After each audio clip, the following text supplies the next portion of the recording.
Yeah.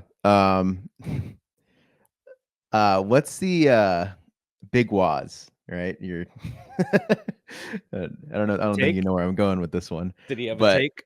Big Waz, like I don't listen to the Ethan Strauss pod anymore. I know But we both kind of tuned out a little bit for me. yeah, but him and Big Waz like I think Big Waz goes onto that show a decent amount.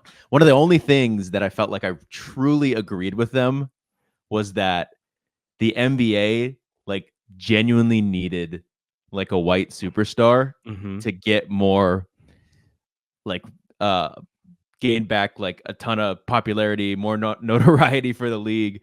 Like I think we're waiting for Cooper Flag next year to be like the white superstar and they can get like a ton of coverage because of it. And I say that because I think the WNBA is about to get theirs with Caitlin Clark, and it's a little frustrating, but it makes sense. But it's like, okay, so Caitlin is this generational talent. She takes step back threes, and we're like kind of giving her all the credit, no blame, and all the success is because of her.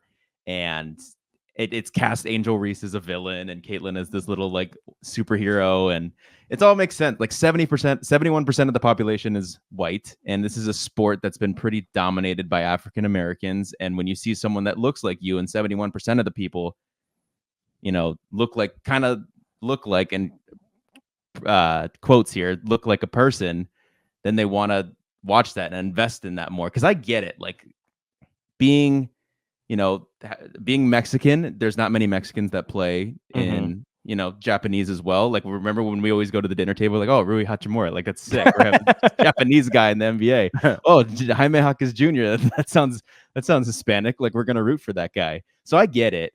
But it is pretty clear as day to me that it's like, not only is she awesome, but it's because she is white that she is like going nuts in terms of like the coverage and the eyes that are on it. Because it's frustrating because we had like Maya Moore. We've had plenty of generational WNBA talents that probably should have gotten the shine that she's getting, but because and I'm sure like the time she hit a good wave that was coming to the shore. She was able to ride it well because like not only is she white and is she awesome at basketball, but at the same time I feel like there was a lot of talent coming up at the same time that she was able to ride the wave with and take over the wave. But yeah, I think that was a little rant that I've said a few times, but So not on the show. I think there's a time and place for it, and the right superstar with the right charisma. Because if you think about it, who has been the most marketable athlete of all time? It's Michael Jordan, and he's not Caucasian. Um, what Larry Bird did is he hit the Midwest area of the U.S., the central area of the U.S. That's where he lived, and that's where he grew his game.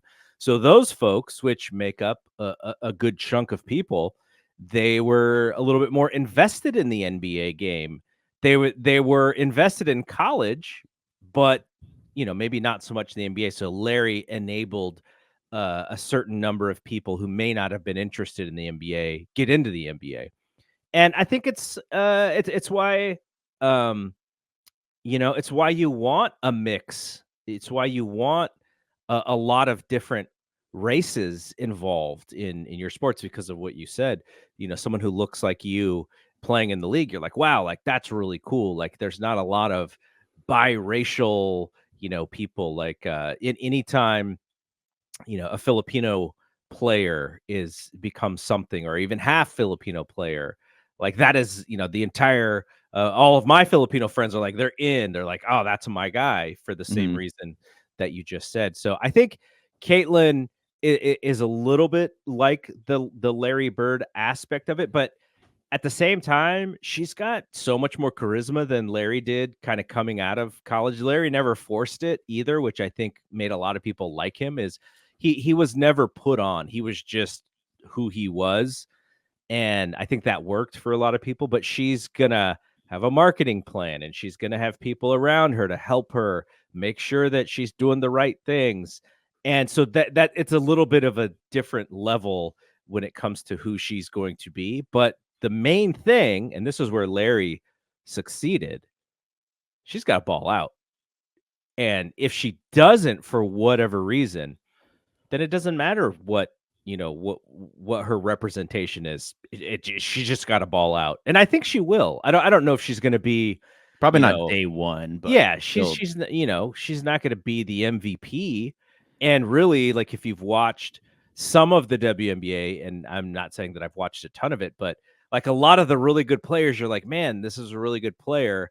Uh, and then the team's not great, and it's yeah, because it's a team sport, of course. And watching Las Vegas just dominate the finals last year was pretty impressive. And you're like, okay, they're like clearly the best team, and so now you got to beat Las Vegas, and the Kelsey Plum's gonna be mean to you. Just be ready.